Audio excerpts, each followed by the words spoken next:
Hey, good people. Sammy Ashe here, Executive Director of the Ashe Academy, and your host of our Inspire, Uplift, Engage podcast. Before we get into the show, just wanted to shout out that March is Women's History Month. As a reminder, we have partnered with Masterclass and are sharing our love for education with BIPOC students.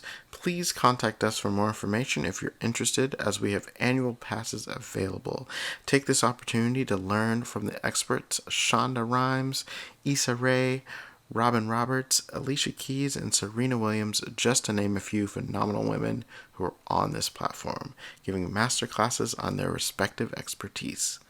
Now, let's get started with the show.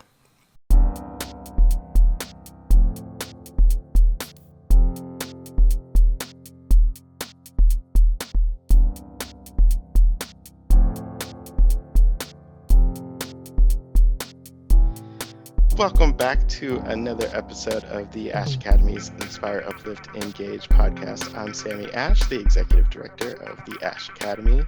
And today we are here to discuss surviving toxic work environments. So we have a panel of wonderful guests, some friends of the foundation, some family of the foundation, and some new friends. So let's go ahead and get into these introductions. So first we have Jimi Vaughn, who's VP of Diversity and Engagement in VFX and post-production for film and TV, calling in from LA. So welcome. Thank you. Happy to be here. Awesome.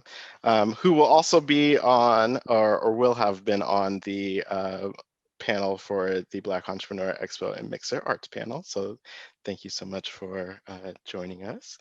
Then we have Ben Ortiz, who is a senior executive in marketing with over 20 years of experience and has been through multiple changes of management circumstances. So super happy for you to be here as well.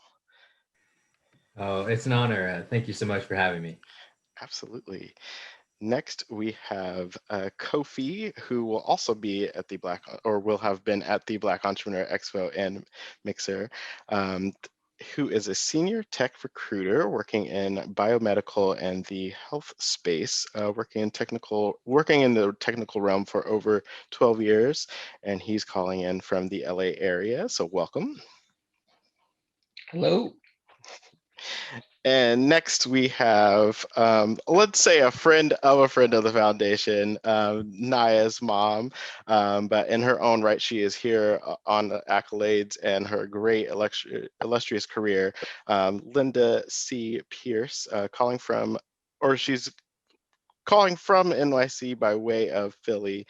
She is free-tired and has a background in corporate training, education, education theater, and she teaches virtually right now. And she's in the next act of her life. So we're super excited for you to be here as well. Yes, thank you for inviting me. Absolutely. Looking forward to it. And another I won't even say a friend of the foundation, family of the foundation, our board VP Camille Black, her mom Shirley Black. She's senior vice president of human resources for an entertainment company, calling in from Newbury Park. So thank you so much for joining us. Thank you for having me.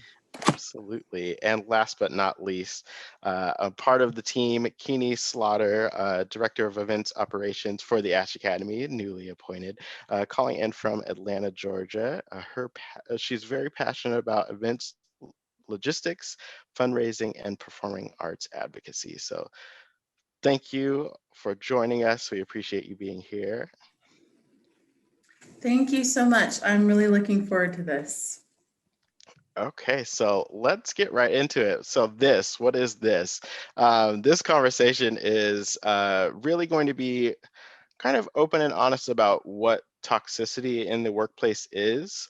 So I really just wanted to get started with asking you all, what kind of constitutes a toxic work environment for you personally?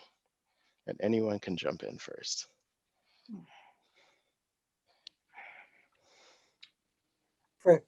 For me, it is anything that gets in the way of you doing your job. doing what you're there to do.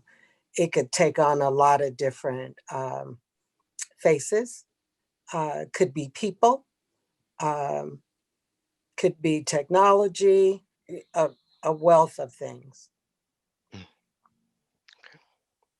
I also think when I think about like actually like true toxic, you know, workplaces is for me, it's when there's no clear like method for addressing an issue, right? Where it's one of those spaces where it's like we don't have a recourse or any type of way, like, because there's going to be issues no matter where you go. Like every company has like its things, people, you know, like it's just going to happen. But a healthy workplace has a way for you to be able to address it and has processes in place and are willing and able to address these types of issues.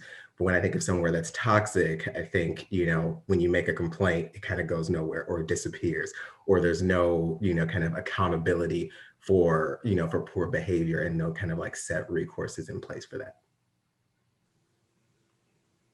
Yeah, I'd like to piggyback on that because having been a trainer, and I've been in many different corporations and organizations and companies, and what stood out for me is the lack of training, particularly on the higher level. You know, they'll send everybody else to training, but when it's the managers and senior managers who need training in basic things such as communication skills and how to basically talk to people. And I see a lack and a void in that area. And many times people say, my manager needs to be here. So, and what develops from that is toxicity because there's a lack of communication. And when there's no communication or how people are communicating, it can create a very toxic environment where the morale is low, people are not happy at work, and you can feel the energy when you walk into the building. You know, and I've been known to walk into spaces and I can feel the energy. And sometimes you can feel the energy where it's high and you can say, wow, people really enjoy working here. And then I've walked into spaces and I'm like, whoa, you can just feel the poison. So I think, I mean, that's just one piece of it, but I think so much of it has to do with the lack of training, as you said, in terms of there are no processes in place for dealing with things. And if you're going to train, if you're going to have a manager, train them. So many people are just managers, but they don't know what they're doing. So they're walking around barking orders and because they think that's what it's about. And it becomes narcissistic leadership and it's not healthy. So I've seen a lot of that and I'm like, whew, boy, am I blessed. But anyway, that's just like a little spin on it.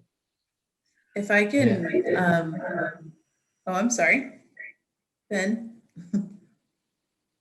Oh, I was just gonna say, like you said, Linda, you hit so many points that I just concur with, because I think something that's toxic to me, it definitely affects mood. So I guess I see the indicators or the behaviors that lead to toxicity more than the toxicity itself. I guess I can kind of recognize that with people. Definitely a dark cloud is the best way I could describe when you enter a space, and it is kind of consistently that way no matter what's going on. That is something that I've noticed is no matter where you go, different departments, it kind of is the same everywhere you go, whether you're talking to HR personnel, whether you're talking to marketing, events, whatever the industry might be. It's kind of everybody has this unwillingness, I guess you could say, to help in any way, having that open door policy. You know, I think that is a big indicator, just the mood and the feel of trying to go somewhere and get help and following a chain of command and it seemingly not going anywhere. I think that's just what I will say is an indicator of a toxic work environment. Yeah. Yeah, I was, oh, go ahead, Ben. Other one. Oh yeah, I was gonna say I appreciate Shirley being in HR. How can you counter an HR person's expertise on some of this? But I think she hit on some interesting points because she hit on not just the kind of emotional or physical dimension, but also technological. There are many across the spectrum in my experience that I've walked into that could be the cause of it. But I think mostly it is emotional. And I think that Linda hit on something very, very critical is that not a lot of leaders are prepared for leadership. I know my first stint in leadership, I was not prepared. I actually left the company because I didn't feel like anybody trained me and I felt like I was drowning. But to go to what Jimmy said, I don't know that I felt that my boss was approachable to tell him this and to be honest with him. So, I mean, there's so many aspects, but one of the ones that comes through to me the most when you walk into a kind of toxic environment, let's talk about the emotional dimension, is yeah, you can cut the tension in the air with a knife. You can feel it, right? I mean, you can sense it, you can feel it. It's just really weird and really strange. So there's a lot of different dimensions, but I think when people, the first indicator is, you know, how is everybody's emotional health in the company when you walk in? And then is the manager prepared to walk through that with everyone? Is the manager prepared for conflict? I think that's one of the huge ones that's missing for me. Can they maturely walk through conflict and potentially take out some of the things that are causing that? Because we would talk about it as if, you know, a toxic person in an environment is like a cancer for that company. So can you maturely walk through that? And I've seen both happen. I've seen somebody mature and grow. Man, it's inspiring and encouraging. And I've seen people who weren't willing to. So I'll just kind of leave it there, open for discussion to see if anybody else has things. Yeah, this is Kofi. I was gonna chime in just from my perspective. Definitely some great points here. The one thing that, at least, you know, when I've been in my role navigating through kind of candidates and pulling them maybe out of an organization into another one in the past, one thing I noticed is kind of mirroring what a lot of people have been saying, but just a lack of leadership, a lot of ambiguity, and not a lot of foundational information for people to really realize what it means to be a brand ambassador, like what they're representing. So I usually kind of, you know, view toxic work cultures, you know, as places that are more jobs versus a career path. You know, a career path, you know, an organization that has clearly defined what a career path looks like, has established the right information from the onset, and has gotten you prepared for that. So that's, you know, I've had the luxury to be in kind of consulting through a number of organizations and kind of get a view in, and that's what I think is a big separator, kind of that foundational information that you get from more positive environments. So. Absolutely, absolutely. Now, everyone shared kind of what constitutes one, but can you say that you have been through a toxic work environment, or do you draw a distinction on maybe I just had a negative situation or circumstances, and I haven't actually been in a toxic environment? Or is it a continual thing for a toxic environment, or is it an event? Like, is there a distinction between those environments? Like, it's consistently bad, so that's a toxic environment, or if one bad thing happens, I can still constitute that as a toxic work environment? Hopefully that made sense. Yeah, I mean, I can go because I've definitely been in a toxic environment. Thankfully, Okay. I'm not now. But I've definitely experienced, you know, like toxic environments. And I do think that it's important actually to to differentiate between a toxic event, a toxic person, or a toxic environment, right? Because there's very, in my experience, there's very little that can be done about addressing a toxic environment, because that means it's in its infrastructure, that it's in its systems, that, you know, there's the overall lack of accountability, there's a lack of, like I was saying earlier, like a lack of recourse. And sometimes we can perceive it, you know, a specific situation or a specific moment as being a toxic environment, but like not making the appropriate, you know, differentiation and distinguishing those, like we can actually become like overwhelmed or think that you can't address a thing that actually can be addressed, right? So I definitely think that I've been able like to experience like a place where that, you know, it was just like management was woefully underprepared. There weren't systems in place. There wasn't, you know, like overall accountability. Expectations were not matching, you know, what they weren't reasonable. You know, people couldn't really live up to the expectations that management had set because they weren't really based off of any kind of concrete evidence or, you know, realistic, like deliverable type of situation. And, you know, like for me, I was fortunate enough to actually just to be able to leave that, like that space. But I guess to kind of summarize like all of that, yes, definitely experienced it, got out of it. But then also it's super important, I think, to be able to distinguish, because it's hard to address the thing when you don't call it like exactly what it is. And sometimes those nuances make a big difference. Absolutely.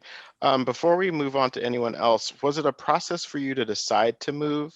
I want to make sure we zero in on the fact that it wasn't just, okay, all right, next day I can get out of there. Like the intent behind this whole conversation is that I would love to put a whole bunch of people of color in these spaces, wherever within the arts and STEM fields. But I could very well be pushing them into toxic work environments. I want to provide them with tools to survive it and to thrive, regardless of those situations. So if you could just share some details on, okay, that thought process between, okay, like I have to get out, and what was like maybe step one of getting out. Yeah, for me, it was absolutely a process, and there are a number of things that have to kind of like be in place. I think as far as I'm concerned, the only reason to quote unquote survive or to endure a toxic like environment is survival needs, right? So it's only if you're in a position where, you know, you leaving would impact your ability to survive, then, you know, then I'm kind of like, all right, let's talk through it.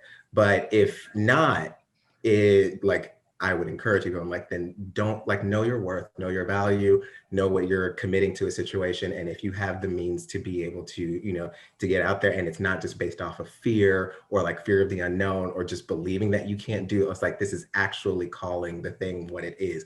Like, no, my children won't eat if I leave, right? Like that type of a thing. And this is why I also, you know, kind of hone in on differentiation of, you know, some of like the nuance of what we call things. Because if people think like, oh, I can't survive with it, can you actually not survive, or are you afraid of taking that step and doing something different? That's a very different conversation than actual survival. So I want to be clear about that.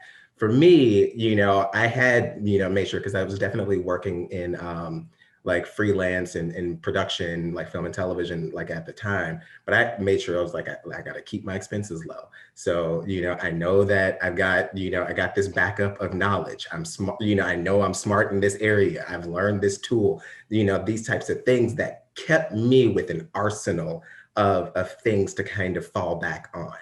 And then I also started to, you know, understand, where's my limit? What am I willing to put up with? And will I go through the process of trying to like address a thing? Let me see how they respond to me trying to address that thing. If they don't respond well to me addressing that thing, then I'm like, there's nowhere for me to go. So I'm like, I'm barking into the wind here. So I might, you know, like have to go. So I think the first thing is, you know, wherever possible, make sure that you've got something, like you don't give all of your power over to the organization that you're working with. It's have something, you know, that whether that is not spending all of your money and making sure that you're saving up so that you've got a couple of months to be able to survive a thing, you'll put up with a lot less, right? But if you're fully dependent on your, you know, your paycheck to paycheck, you actually, you put yourself in a situation, you know, and let me clarify, not everybody's always putting themselves in a situation, but you could be placing yourself in a situation where, you know, where they do have the upper hand and are able to kind of drive in and make it even more of a toxic space for you because you can't get out of that space, right? And so, like, if there's anything, and it's not comprehensive, but that's at least one element, like, of it, I believe. So, Yeah, hop on in. I've experienced also, you know, it was a toxic individual.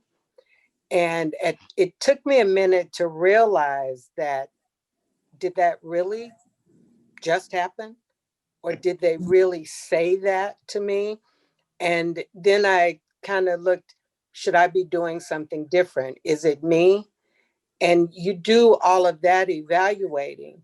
And then when I realized, no, this isn't an environment that I really want to be in. I couldn't do it, you know, for myself. And this just happened to be my boss. So that's a whole different thing. And I didn't feel like it was worth it for me to take it where I could have. You know, there's an outlet to go to someone to say, this is what's going on, but they were almost like soft things that not necessarily done to me where I could point to say, this is wrong, this is off, but it didn't make me feel good. So what I did was started working on my plan B. What was I going to do to get out of this? If it doesn't improve, this was not the way I wanted to live each day. And so I did that work and got to a point where I gave myself a timeline and when I could step out. But I was working on that because I wasn't being true to myself. And when I realized it wasn't something that I was doing, contributing to the problem, this really was that individual and whatever baggage she brought with her, I realized it was time for me to move on. Yeah. And I always like to call that the exit strategy. And I think you both spoke to that, and that is about identifying, okay, this is not working for me. I don't feel good in this space. However, I can't leave maybe right now. So what is my exit strategy? And then you begin the process of, you know, your research, your looking, whatever it is that you have to do so that you can leave that space and know that you're going to be okay. And yeah, I think many people have been in that situation. I was really reflecting on that. And I think I've had more maybe little toxic events that might have happened, whether it's with people or situations. I was very fortunate because as a, you know, that I was in spaces that really nurtured me in many ways. That doesn't mean that I didn't encounter conflict, because I think no matter where you go, you're going to encounter conflict and situations that will help you to grow, but not to the extent where I felt, oh my God, I got to get out of here. And maybe that was some of my little part-time jobs when I was a struggling actor. You know, you do all these little jobs. And I'm like, I remember there was one situation, I was doing something, it was on the phones. I think I was booking hotel rooms. I don't know what it was some stuff I was doing. And I was able to run out and do auditions and go to auditions and do my thing. And then all of a sudden there was change management. And change management came in and they started calling everybody in the room.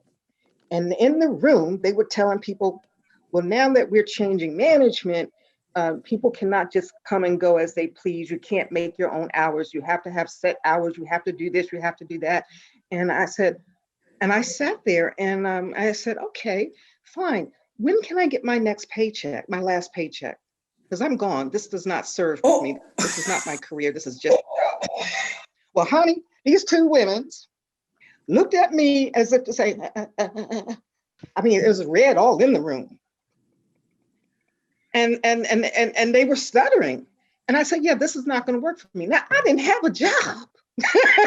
But see, that's when you're young and you're cocky. And I was like, oh, this ain't working for me.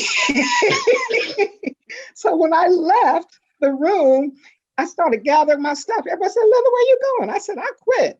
I'm out of here. This is going to work for me. Now, I was like, oh, shoot, I got rent due. And I'm living in New York. Have you lost your mind? Well, I booked an industrial the week later, and I made enough money to pay my rent for 2 months. Thank goodness. If you're, Like I said, I was blessed. Now that was really cocky. I don't know what made me share that story, but I've had those moments, and I was just clear that no, you're gonna come in here and say, oh, this is the way things are gonna be. And I was very nice about it. I said, I really appreciate you doing your job. This is what needs to happen in the organization. It served me well, but this is not gonna serve me. But I wish you well. But I'm out. In fact, I'm leaving today. So, and I'm not suggesting anybody does that. It was I was like, oh gosh. But I think what it does speak to is that we take our power. And too many people I've seen, and especially I guess in my generation, we were taught, a certain work ethic. You just hang in there. You work and you work and you work. But I just, there's certain things that I felt that I cannot tolerate. And fortunately, spirit guides me. And I've always been blessed to find spaces that nurtured me. And that's what you want to look for, spaces that nurture you. It's not going to be perfect, because I worked in a educational theater program that, and we all loved each other, but boy, did we fight, and there were issues, and we had to figure things out and work things through and all of that stuff. But we worked it out, and we grew, and we learned, and I think it's important to have that space as well. Sometimes everything is not going to be perfect. However, it's when it's to the point where you just don't feel good about going to work. When you don't feel good about, it makes you feel horrible when you come home, or it affects your mood, as you mentioned, or it's like, oh, I hate this job. When it gets to that point, it's time to go. Because that affects your mental health, your emotional health, your physical health. That affects everything. It's not worth it. Absolutely. No, Linda said hating your job. And that's really what a chunk of my adult life working was, not because I felt like I couldn't move or anything else. I think a lot of times, if you're planning on shifting, or in my case, if a door does not open, and Jimmy talked about a career path, well, getting an educational path, being on that and expecting to get a job like I wanted as a flute professor after getting my Master of Music. That's what is required for that. Actually only 1 year of graduate studies is required to be a professor, but I was already done and wanted to go into that. And like I talked with Sammy and everybody so many times, people are asking, so do you have experience? And I'm like, how am I supposed to get any unless I've done the requirement that is necessary for this position. And so I'm here doing that, just me interviewing and preparing my portfolio, my resume, whatever it is, just me sitting on this couch is initiative for you to know that this is something that I'm interested in doing. But I think that's why I'm a proponent of internship advocacy, because it's a way. It's not the way, but it's a way to get into learning and building that skill set so that you can get the position. So when I wanted to pivot into doing performing arts and events, so that I'm still connected with artists, but I found a love for events. I did not have the event degree or the weightiness of my experience that they wanted. I had some, but it wasn't good enough for people who would be hiring me for a special events coordinator role. And so working retail as I did for almost 10 years, it was difficult. So not only was it a toxic work environment, toxic work individuals, I would talk to other people who it was a chorus of, I can't stand this. Is so-and-so here? Meaning that supervisor, because that supervisor wasn't communicative, cooperative. They were never on the floor. They never stepped up to the plate to handle challenges. I mean, whatever sometimes in my case, I would know more than they did. And I would say, well, that's not policy. What are you doing? And I had people say, are you the manager? Because you should be. And it would infuriate me because I knew that they could see something in me that I knew I was capable of when whoever was in charge of the hiring just said, oh yeah, okay, great, sales associate, here you go, here's your little $9 an hour. And that was it. But it wasn't until I just sat down and looked one day at LinkedIn and said, let me see what they're doing in terms of the events manager or an event director or whatever title you want to give. What did they do? And maybe I should do that. And so, yeah, it took a second for me I remember I was working 2 retail jobs at the same time. And thank God I can talk about this position. My former manager at Marshall's in Brookhaven, Georgia, she knew of my passion. And not only did we talk about work stuff, we also talked about our lives outside. It was thank God, it was a great boss. It was a great relationship. But the environment, it wasn't bad. It just wasn't the passion. And so when it's not the passion, it can make it toxic, if that makes sense. Of course. You don't want to be doing that. That doesn't have anything to do with my major. I don't derive any joy. I derive joy out of helping my customers or picking something out for them, because I love people. But in terms of the same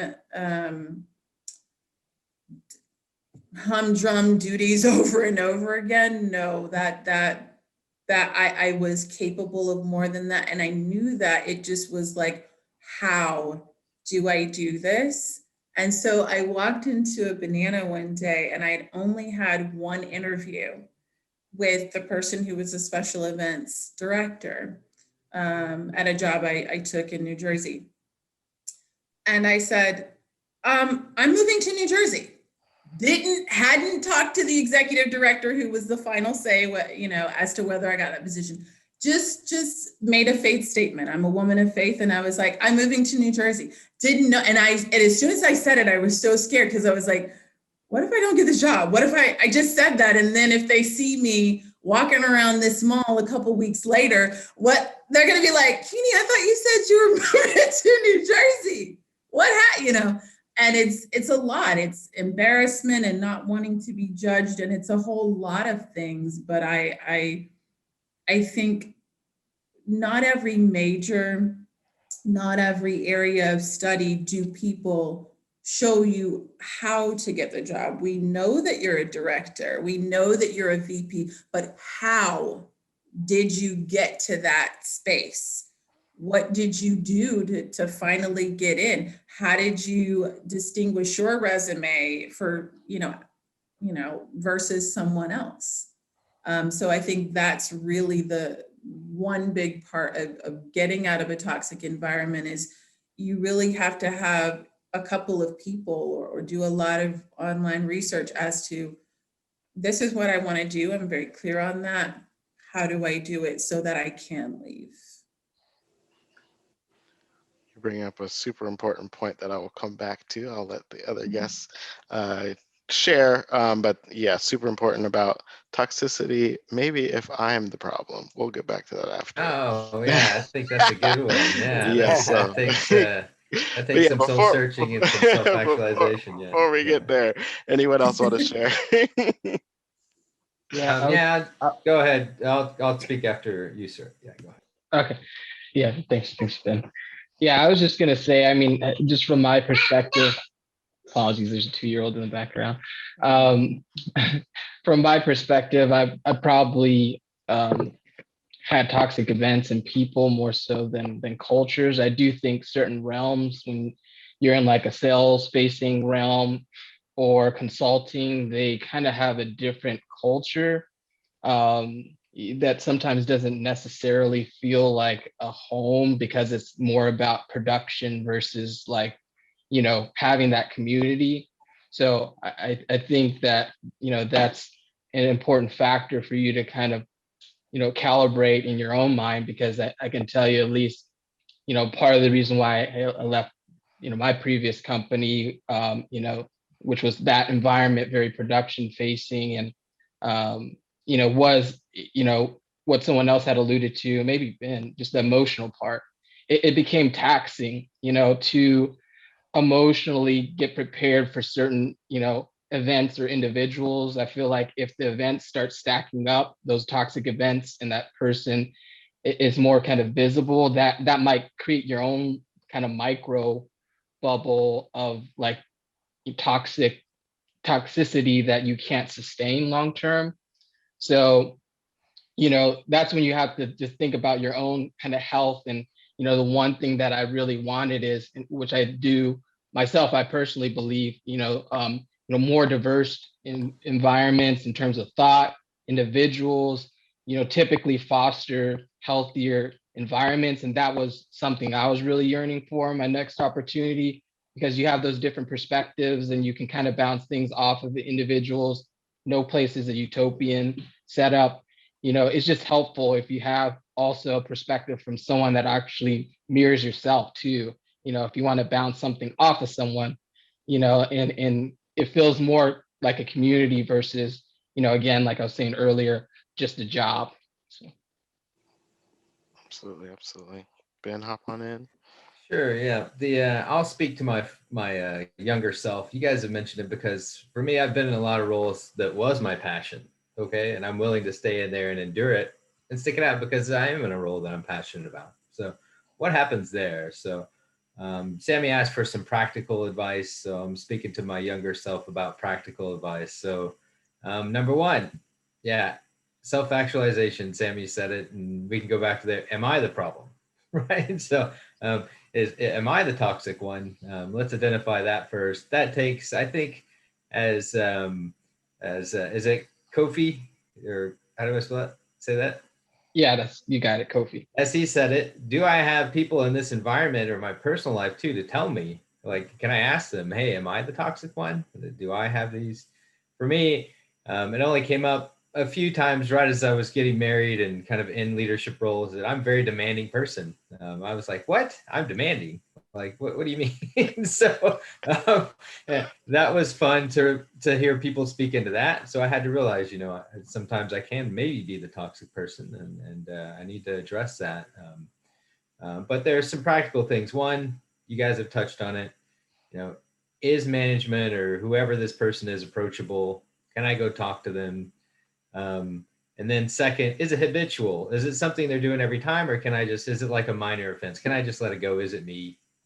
Is something like that going on? Number two, being in leadership positions now, sometimes I don't know when people are, having these thoughts. So I would appreciate them coming and talking with me. So have I gone and tried to talk and address it? And were they responsive to it? Because I've been in places where people just left, and man, I'd rather them not leaving, but they've already made up their decision. I had no way to like help them in any way, and I'd want to be helpful. So can you go and talk to them about it? Do you see change? All those things, because they're working on it. They're not perfect. Everybody's talked about that. No one is, and no environment is. There's always going to be somebody pushing us and creating some maybe pressure, and there's going to be somebody hopefully nurturing in a healthy environment. So, but what is a healthy environment? You can go talk to people. You can address it. It's not something locked in a closet where nobody talks about it. That just builds more and more unrest and uneasiness, to where I think somebody said it. So this is where we talk about it. Those things that are unsaid, they just build and build and build until some event happens usually. And that's a trigger that it just goes downhill from there, right? So can you keep that in balance to where you're addressing it, to where we don't have those big triggers, right? And when they do come up, we're working on it. And then let's see, talking to my former self, finally, power is defined as two things, and I've learned this. So yeah, so when you get to that position, you will have authority over others, but then it's those others exerting their authority over you. So if you've done all those things and it's still toxic, or it's unresolved, or it's not working for you, I mean, you have the power to leave. You have the power. I applaud Linda's boldness in leaving. I'm more of a planner, so I appreciate other people. It's like, hey, let's have an exit strategy. She's learned that now, it sounds like. So let's go through those checklists of, do we have all these things? When I was younger, it was a lot different. Linda's right. I didn't have a wife. I didn't have kids. I didn't have people I'm responsible for. It was a lot easier to do things. But, now maybe it takes a little longer. And then, really understanding, is it a season? Especially if you're in a role that you're passionate about, you can be suckered into staying there because they'll dangle the carrot of promotions. I've heard that. I mean, you get this degree, then you'll be moved up.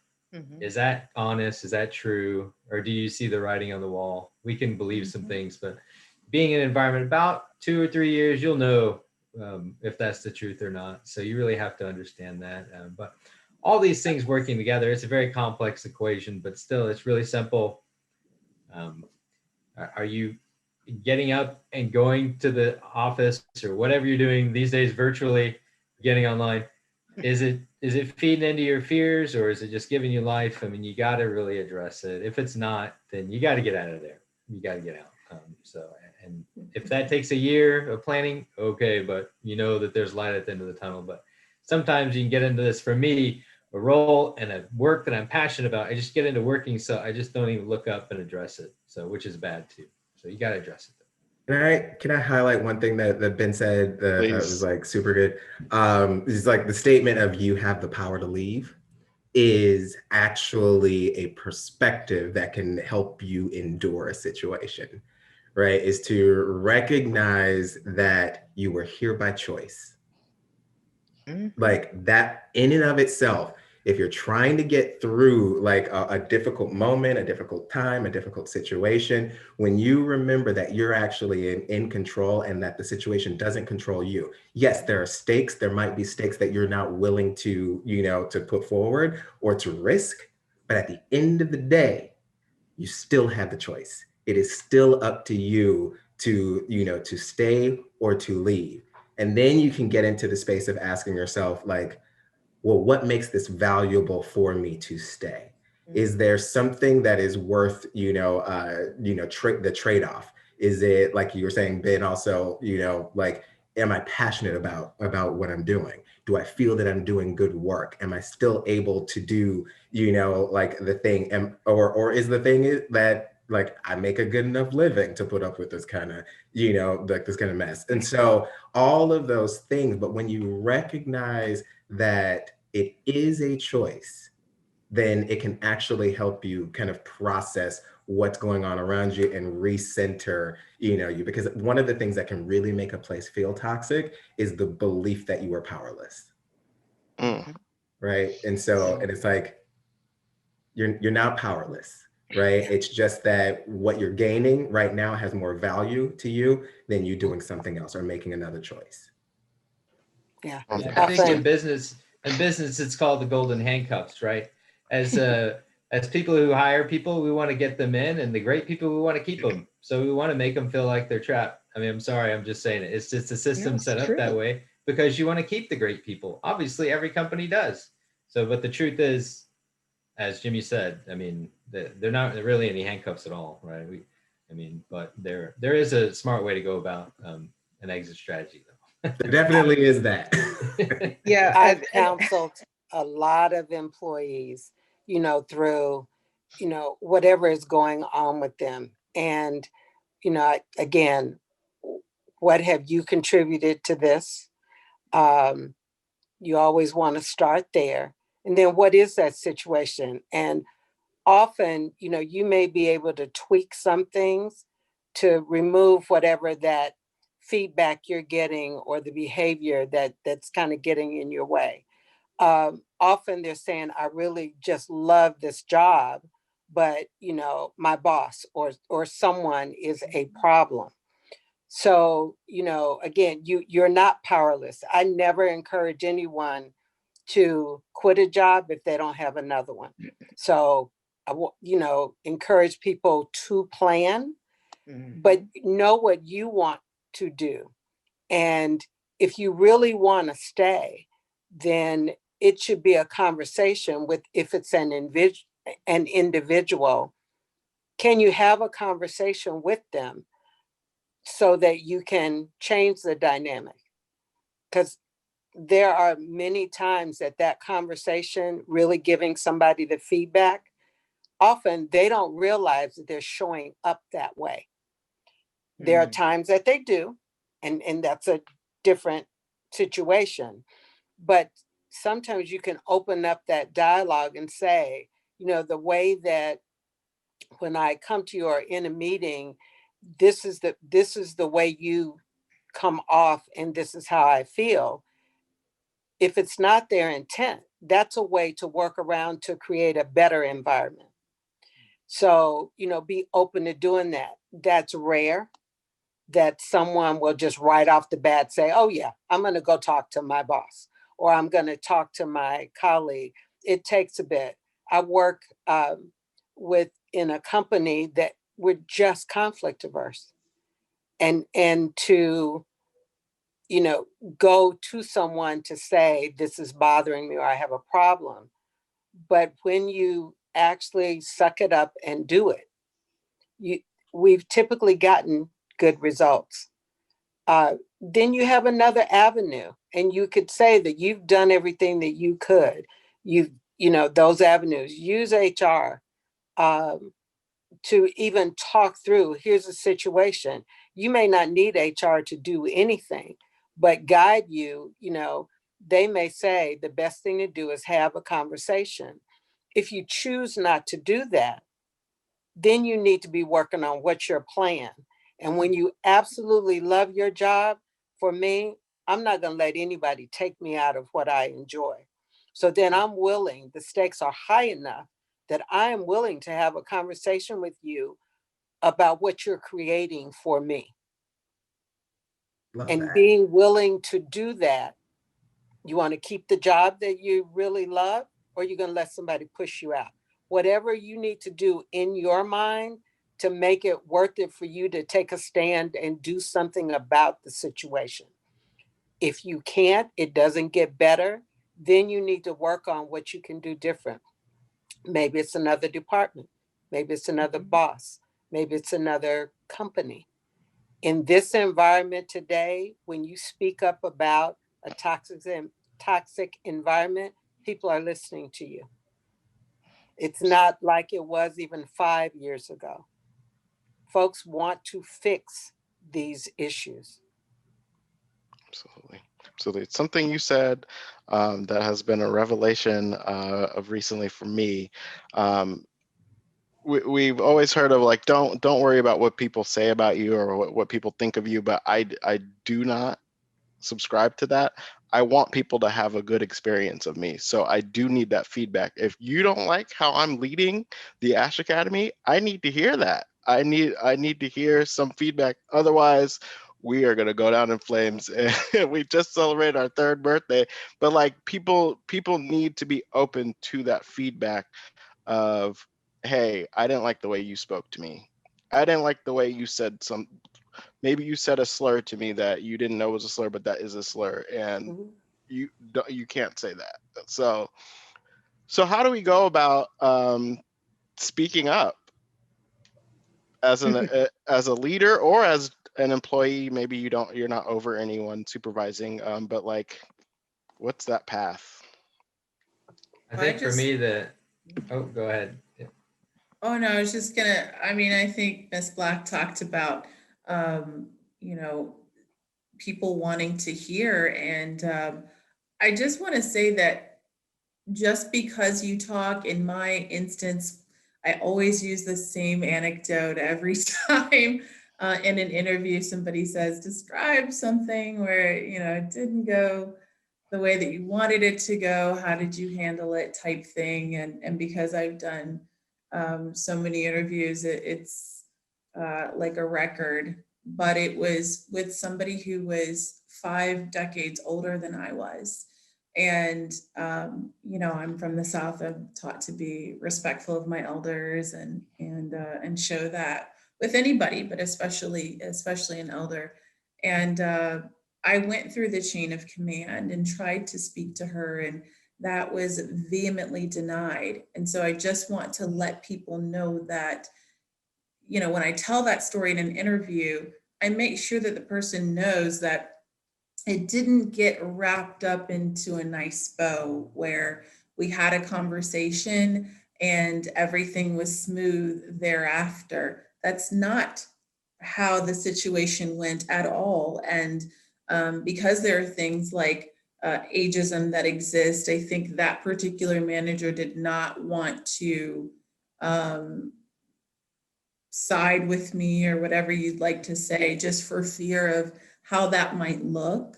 I did end up following the chain of command and going up. And that's why I can tell all of you and kind of remember what Jimmy kind of said earlier, is that it was a toxic environment because it was not handled in the way where I felt like my voice was being heard. It was as if I was just being lectured to, you did something wrong because she said you did something wrong.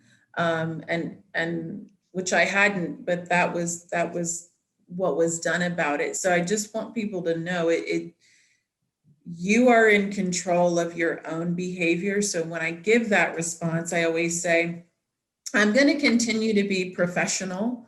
No matter how that person may act, I still treated her cordially. I tried where possible to limit my time. I think there's still always a solution, but I do want people to know it may not be wrapped in a bow just because you do the normal protocol.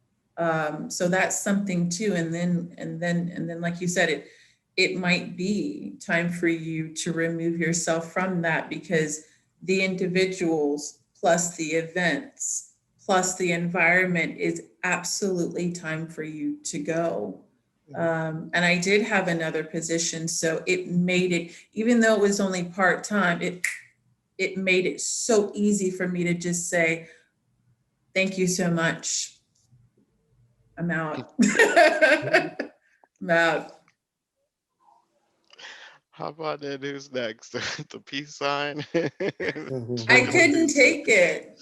I couldn't take it. It's so important to know that you can do it, even though it looks bleak in the moment of how am I going to get another job? And just like Kofi said, not job, career. And what I had was a job just because you need money to be able to do things. But I just said, I'm going to shift my perspective. I'm going to research. I'm going to learn what I need to learn. I'm going to do what Sammy knows I preach about, cold email and cold call some people to see, may I speak with you about getting into this position?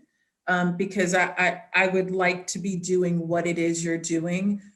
Can you spare 15, 20 minutes to help me in this endeavor? And it made me confident to say, this is my 2-week notice, and feel really great about doing it. I'll just chime in. There's so many, it's just pearls of wisdom that all of you are sharing, and something that you said, I think it's Ben, about self-actualization. I think it's so important that's number one. Who am I? Know thyself.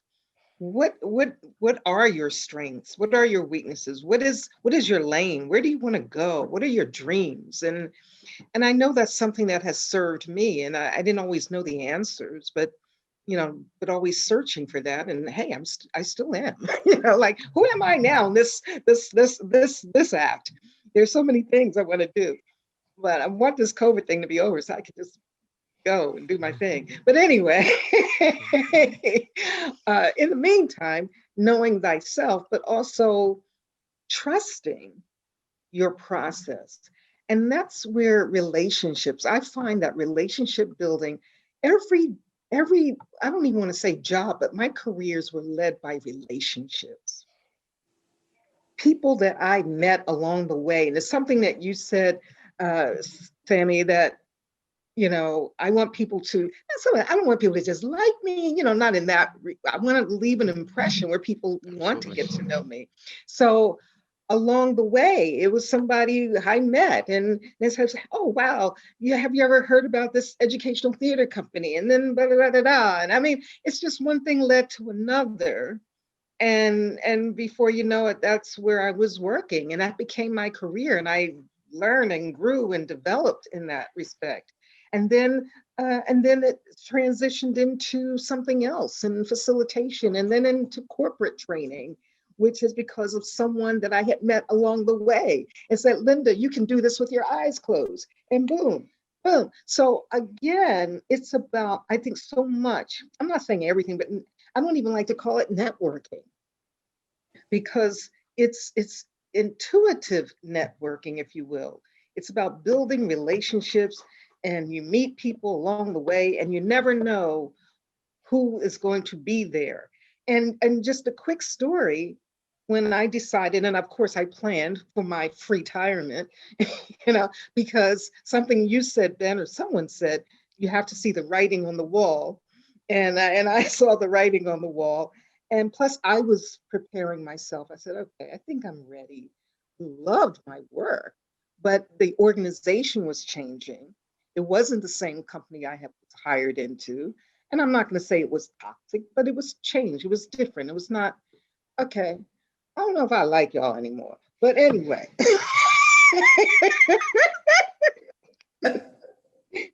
That's real.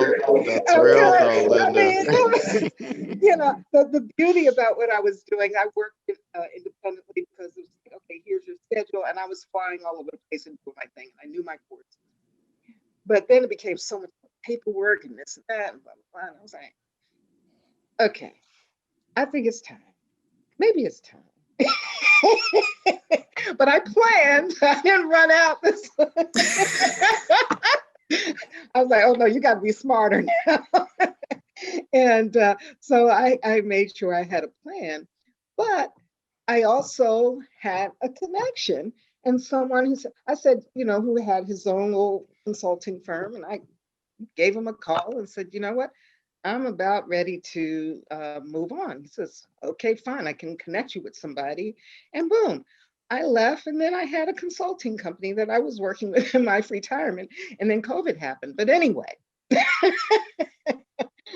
but then I transitioned into doing some courses online. So it's about, so many things. But I really believe that relationship building and making sure that you're creating a tribe or a community of people who know who you are and know your work and respect your work and what you can do, because you never, and it's not even, it wasn't even with the intention of, oh, I'm gonna tap you one day, but it just so happened that the timing was so perfect that it worked out that way. So, who you are, who am I, and who am I surrounding myself with? Who do I know and who knows me? And that to me is very important, especially in the world of careers and your career path. And I would share that with anyone, because you don't want to create a situation where people say, oh, that's Linda. Oh, she's difficult. Okay. and it was something that you said, Ben, that was very powerful to me, and it was very honest.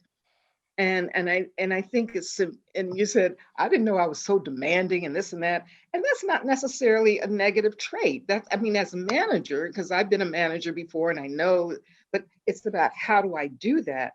And there was someone in my class in one of my management courses, and he said to me, he said, he shared with the class, he said, man, I was really pissed off because I was up for a position and I didn't get it. And I went to my boss and I said, why didn't I get this position? And he says, because nobody wants to work with you. Oh, Oh no. And it's a good experience. and Travels. so and he said, what? And then he outlined why. And then it was very interesting because we had a conversation.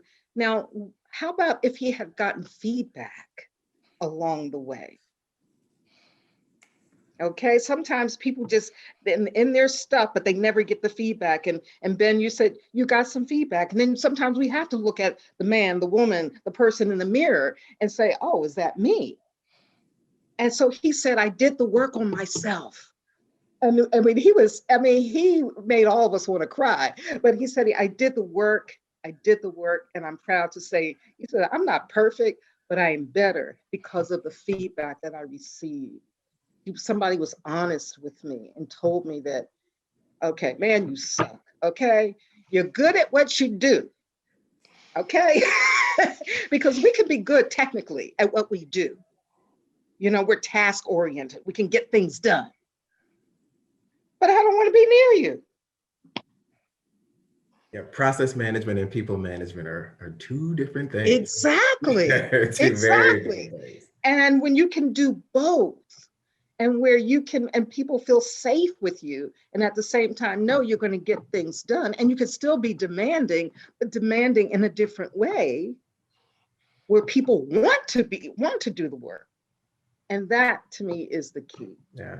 And so, I mean, that story that you shared, I mean, I'm sure you probably weren't as bad as he was, but I mean, you know, I remember even when I became a manager and they said, I got a promotion and everybody, I'm sitting at my first management meeting, I'm like, oh, yeah, and everybody's shaking my hand, congratulations, and I'm sitting there thinking, oh God, what does this really mean?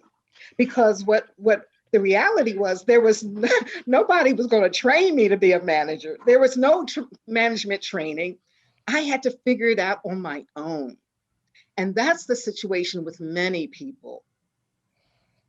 And I mean, I had some people skills and some common sense. And I remember going to my manager and I was like, here, would you please sign this? Because I'm taking this management course. Sign this, I'm taking this class, or, you know, lunchtime seminar. So I had to train myself. You know, but not everybody's going to do that.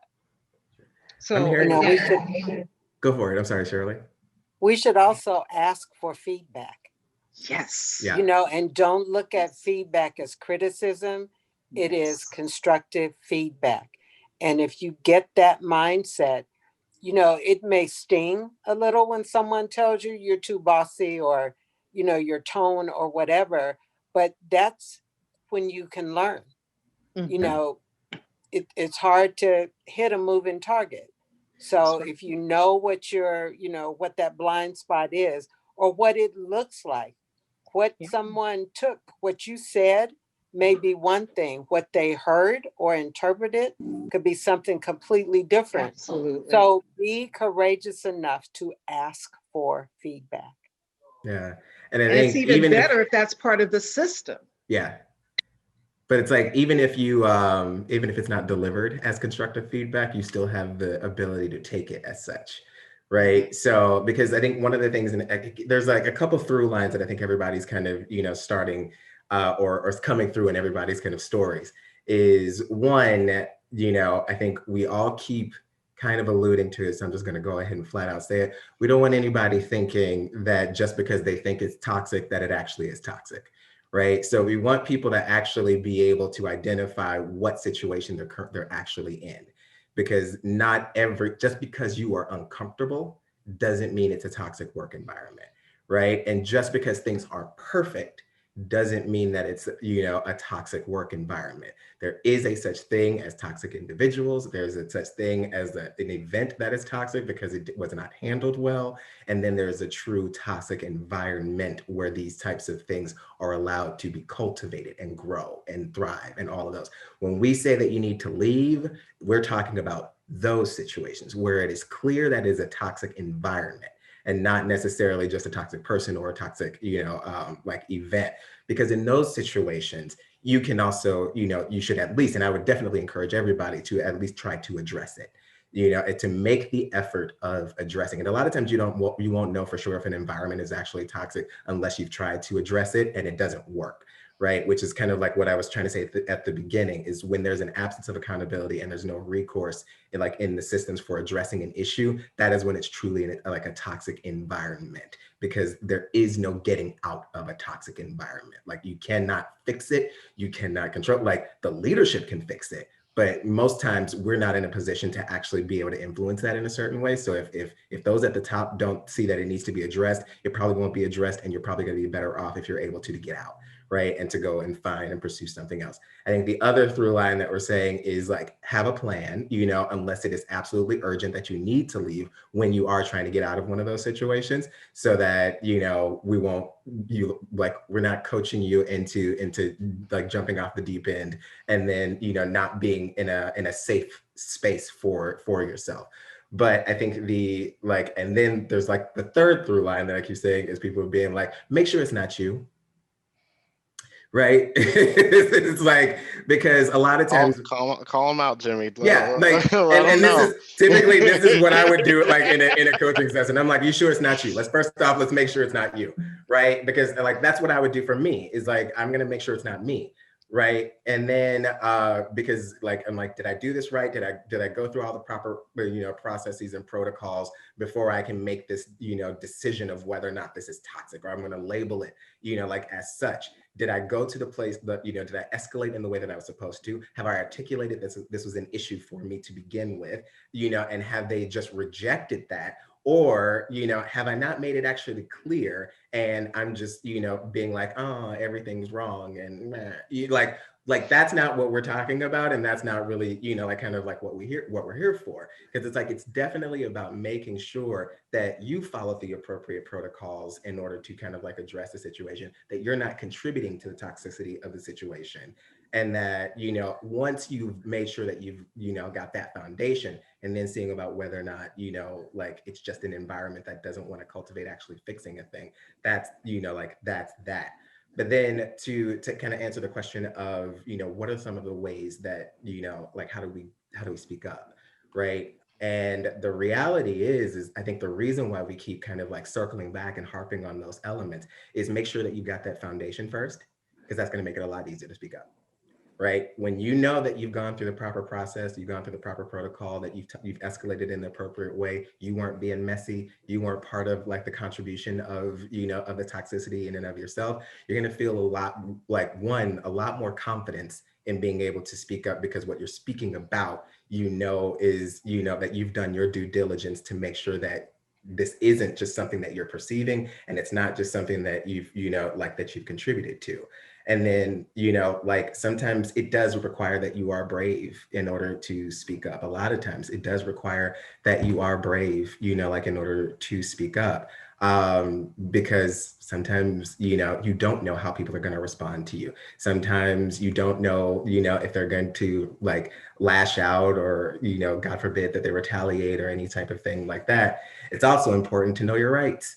Right? It's like, know your rights, know the policies and the procedures that are in existence, like know your employee handbook. So like, because I always talk about, you know, I usually talk about this when I'm talking about like workplace allies and stuff like that, but there's two main things. It's one, knowing the channels of how to address, and knowing how to issue spot, right? And issue spot. Oh, y'all don't read the handbook. Yeah, but like, I don't read the handbook. I'm telling you that right now. I already know. But if you read the handbook, you're going to be more inclined to be able to issue spot, and you're going to be more inclined to know like how to address the thing when it comes up. You're going to be more inclined to not hold all of those things in and gunny sack, which is like, I guess the term for it when you're just holding everything in until it just explodes one day. Like you're going to actually try to address things in, in an appropriate manner. So it's like, have your foundation and making sure that like what you're talking about, be able to identify the scenario that you're actually in. Is it a toxic event? Is it even toxic at all? Is it a toxic workplace, or is it a, like a toxic person that like you're dealing with, and try to, like address it accordingly, first using the systems that are already in place that are set up for you. And if those fail, then, you start with that exit strategy, that exit plan, and figuring out when do I need to, to turn left, or to make a left here. But I think as far as the answering of the question of like, how do we get to the point of speaking up? It's like, that's very, very empowering. And if it's something where it's truly you're afraid to like, to speak up, I guess like what Ms. Shirley said is like, use HR whenever you can. If you need a buddy, to come and to, to speak up about this. Most places that I'm like aware of, at least a company at a certain size, might have anonymous reporting, which you would also learn if you read the employee handbook of where to find that. And how to apply, or how to report an incident that has to happen, because truthfully, all organizations have a responsibility to do an investigation of of like a reported incident, right? So with that, there are laws, there are systems that are in place, and the more familiar you are with them, the more empowered you'll feel when it comes time to need to speak up.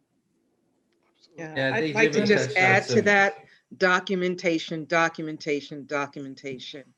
Make sure you have your documentation. Just start documenting if you're in a situation. I know I was in a situation and I went to an ally, and I'm glad you brought that up. And I told them the situation. They said, document everything. And I did. And so when I walked into the office, I was prepared. It's also knowing the style of the person that you're going to be speaking with in terms of communication style. Are they logical? Are they emotional? What kind of person are they? So either way, you want to make sure that you have everything. Well, not you guys, but I mean, you all know this, but for our audience, for people out there to know, to document everything. Don't just be, this is not improv. This isn't live at the improv. You want to really think it through, document it, so you go in there and prepared in the room, so you're ready. So just wanted to add that, because yeah, I think that's it. I have one thing I want to add here. Sorry about the feedback there. So how do you walk into these environments, and then how do you recognize what's going on? So I think Jimmy absolutely was one thing I was going to say. It was taught to me early on in my career of being a leader. You have to be brave. Whichever side of the table you're sitting on, whether you're providing the feedback or you're getting it, hey, you draw a circle around yourself. You can only control yourself. You don't know what the other person's going to do. So you just be flexible and be ready. But you can do it with respect. You can do it with gentleness. You can be humble about it. You can control your own part into it. You don't know what they're going to be like. So for me, one indicator of if there's been some decent amount of training, or the person you're talking with is mature enough to have these, is that we walk into these conversations, it's not about that person or me. This has been taught to me very closely. It's about this. This is the issue that we're trying to address. And whenever they try to go at you personally, or you want to go back to them personally, you have to remember it's about this. It's not about them. It's not about fixing them. It's about fixing something. It's about fixing the issue on the table. So usually we have something like to put on the table. All right, this piece of paper represents the issue. Let's write it down. Let's work on that together. I'm not going to attack you. You're not going to attack me, because that's just unhealthy and that's not mature. So let's work on that issue and let's work on it together. We're on the same team. Even there's in legal systems, they teach them to do this. You go sit on the other side of the table with the person so that they know they're on the same team working on the issue together.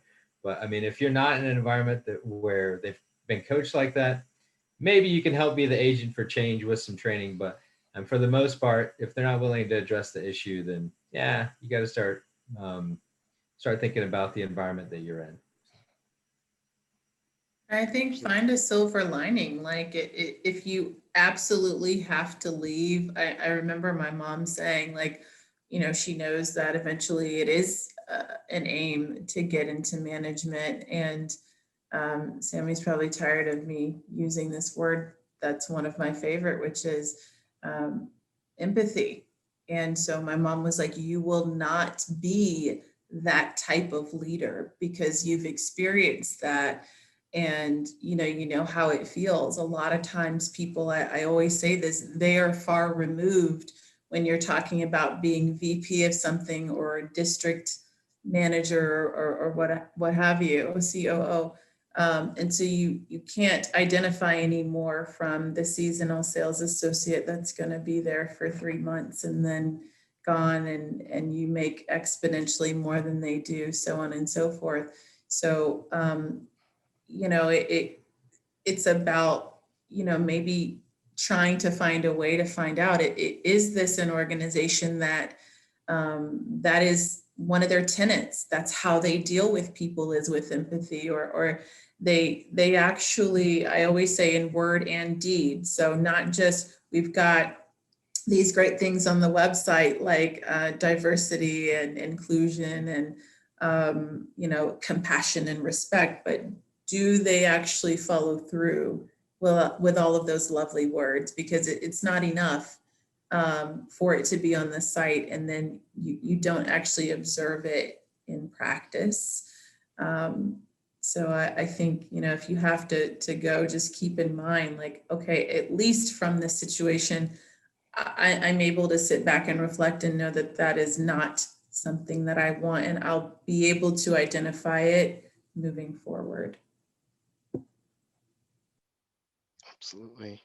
No, I will say that you guys have all been just a pack of pastors. Everybody has shared so many gems.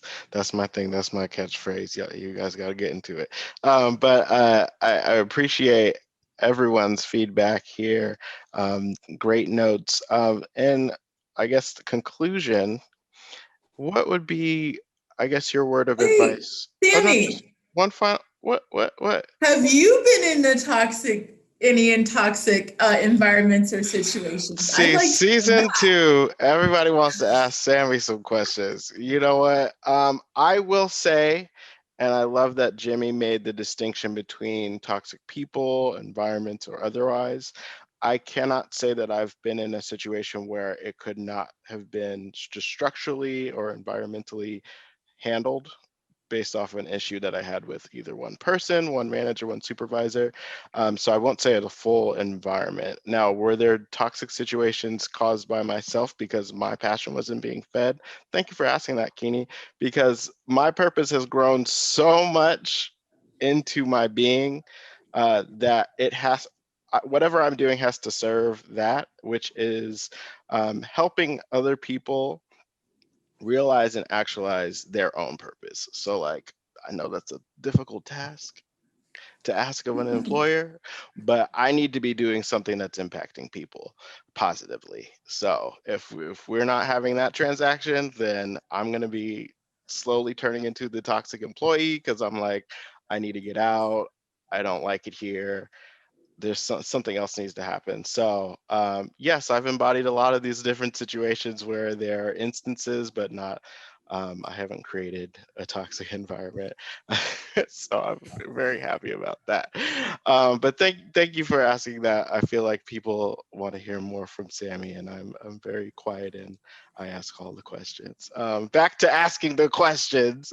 What would you guys say is one like super important detail to share with someone out there just starting out in their career? So like they just graduated college, they're just getting into that thing, or they've been working through whatever. It doesn't have to be college, it could be whatever coursework, or you're just focusing on your craft and you're moving into that next phase, but it's like this is your big break into that.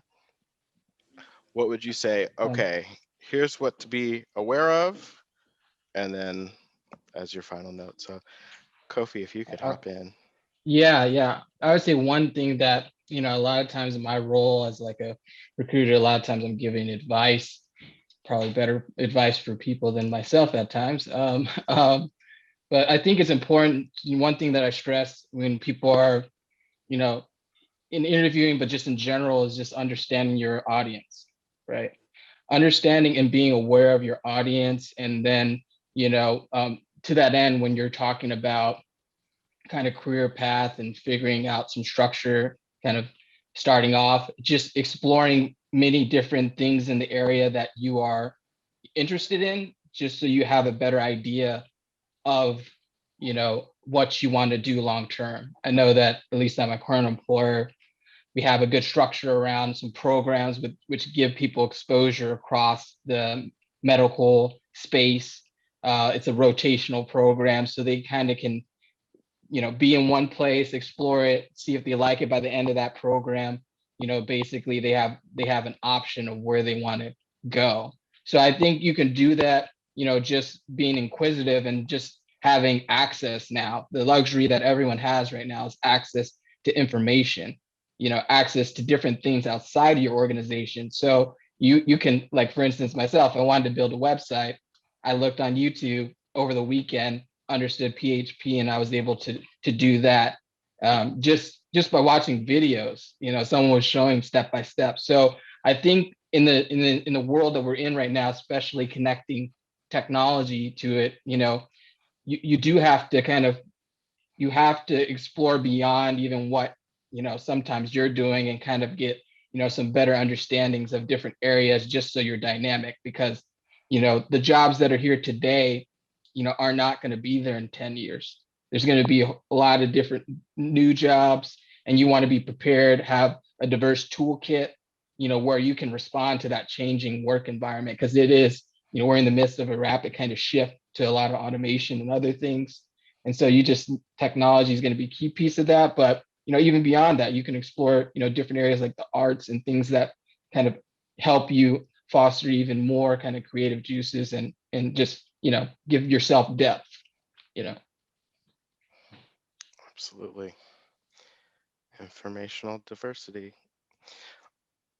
All right, hop on in. More keywords, more buzzwords.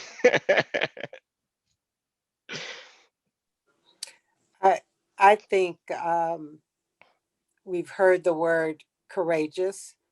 Be courageous enough to give some feedback, ask for feedback. And new people just starting their careers, it may not look exactly like you think it is supposed to look. So be open to absorbing, whatever is going on, and not so quick to name it as something negative. Um,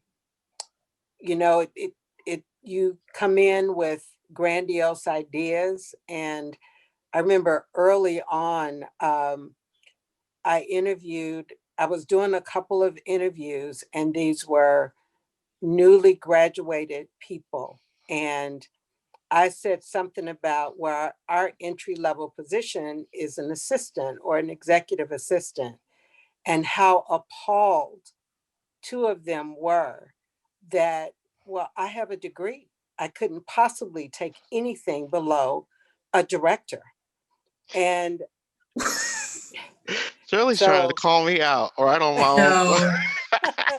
So I actually, because I was so stunned to have two in a row, I went back to check myself, and I was like, have things changed that much that, yes, you have that lovely degree, but experience is what, especially in entertainment, that experience is really powerful. Those internships are so important. And an internship, it is experience.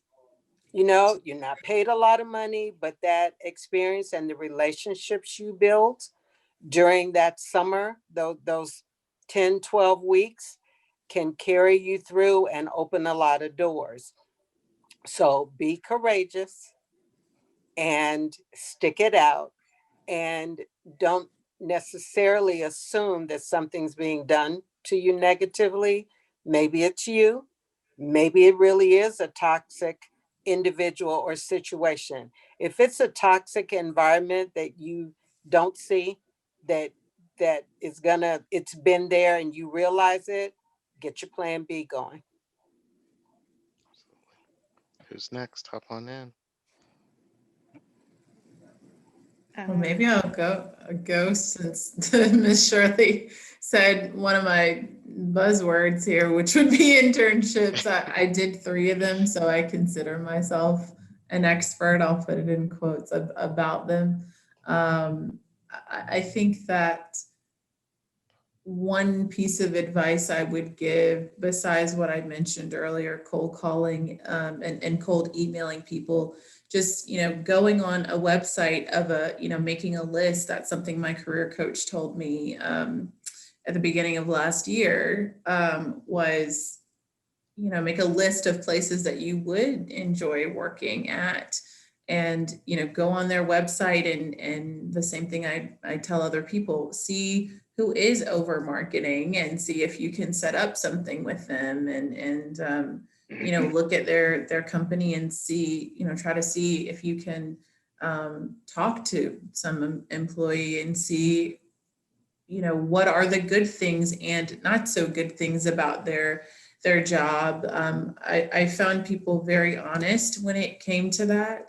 But also I would encourage them to try to do some research on professional organizations. So the Association of Fill in the Blank, that has to do with, whether you're in accounting or fundraising or whatever. I've found a lot of really great associations that had other resources that I'm currently a fellow in a fundraising group. And so I get the opportunity to learn from people who've already been established for years.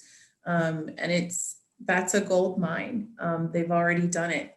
They've already been where I'm going to be. So just a little bit of research. If you have time, that's all you need, to be able to accomplish that. And also looking at free webinars. I didn't necessarily have the funds to go and get all these certificates, some of which you have to be in the field to get these things anyway before you can take certain examinations and have those nice letters behind your name. But what you can do is go on places and see, can I find out more about marketing? Can I find out more about graphic design without having to pay a whole lot of money? Again, time. So I would encourage people to do that, because I have that on my resume listed, in some of the applications where it says, what other classes, what other things have you done besides getting a degree?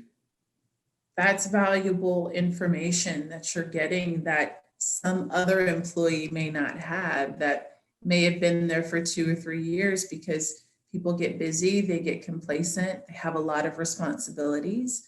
And so while you have the time, get it now. So that's what I would say. Absolutely. I'll go next. Yeah. So there's a couple different things I would tell, especially these days going into the workforce. My dad worked for a huge automaker and worked there for pretty much his whole career. That's probably not going to happen for many people these days. So if it does, count your and be thankful for it. Count your lucky stars, because now I think the research says the average career or job span maybe like 2 to 4 years. It's not very long. So unfortunately, that's not the case anymore, the way things are going, at least in the United States. So be flexible. But then the most important thing, I would tell my younger self, don't find your identity in your work. That gets you into a lot of bad situations and a lot of bad traps.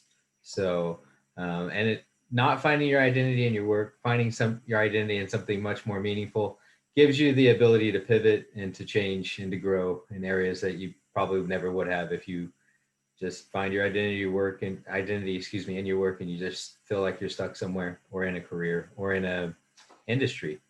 So just a few things there. Yeah.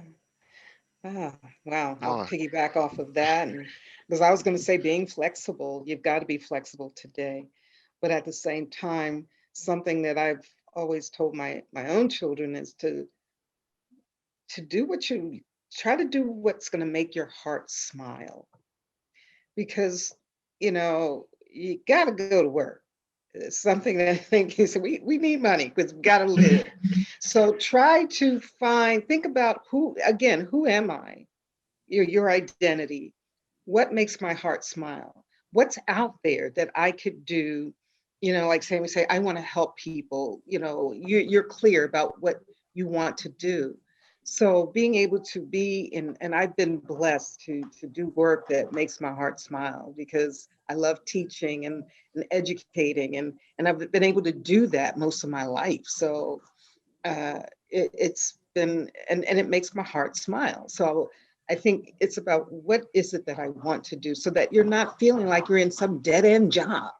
Like, why am I here? I don't want to do this. So that to me is key because as was told to me, you'll never work a day in your life. Okay? When you do what you love, That's you're it. not, that's it. So true. That's, and it may take time to find that because I didn't find it right away. It doesn't happen right away. Sometimes we want instant gratification. I want to be a COO and I just got out of college, but, but, just know that you want to keep that as your running mantra so that eventually you'll be led to where you need to be to make your heart smile because it takes time.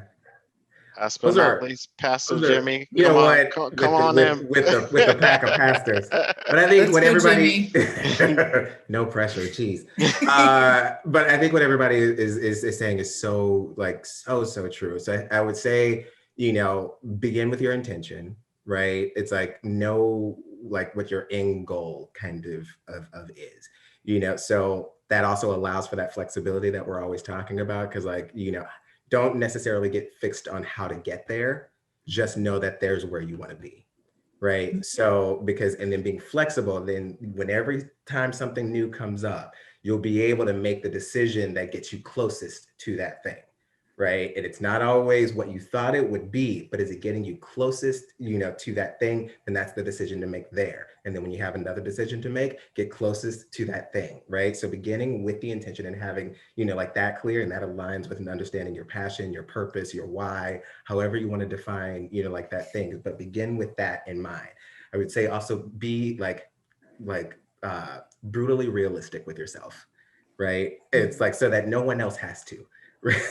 Like you can give yourself, right? Because they will, situations will humble you, scenarios, all of those types of things. So be realistic, like with yourself, with your expectations, with your, with all of the things, like what Shirley was saying about understand, is this even the norm to go out of college to get into a director position? Or am I not being realistic? Am I not being, actually brutally honest with myself? Do I have unrealistic expectations? Because unrealistic expectations can keep you trapped. It can keep you at the very beginning of your journey for years and years and years. And you don't know, and you think that I've earned this much time, I've spent this time, right? But you actually haven't been present in the actual process. So you're not actually in the process, right? True. So then it is be pursuing knowledge, no matter what level, you are, try to understand what is important there, read the room, know what the, the standards are. And it's I know people love to to break the rules, but I come from the school of thought. It's in order to break the rules, you have to know them first, right? So know the rules, know what it is, know what it's supposed to be. And then, and then understand how maybe you're able to alter that rule, how you're able to change that or redefine what that expectation or that standard is for, for yourself. But you got to know the rule first in order to be able to do that.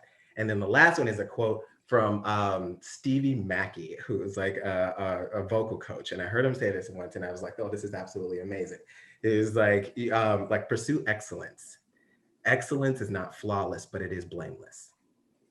Right. And I was pow, right? It's not about, being perfect. It's not about not making, a mistake. It's not about not taking a detour, but it is about the fact that you've shown up and you've done your part at every step of the way.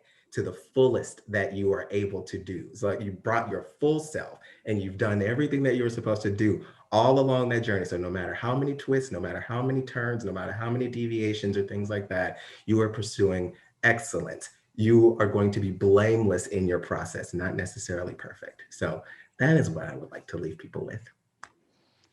I mean, the Ashe Academy stands for Aspiring Students at the Helm of Excellence. So I appreciate you bringing that full circle. You know what? I'm about to throw my laptop because we're done. Everyone, thank you so much for joining us once again for the Ashe Academy's Inspire, Uplift, Engage podcast. I am Sammy Ashe, trying to hold together to end this call before I start shouting. But thank you guys for joining us once again, and take care. Thank you. It's an honor. Thank you. Thank you.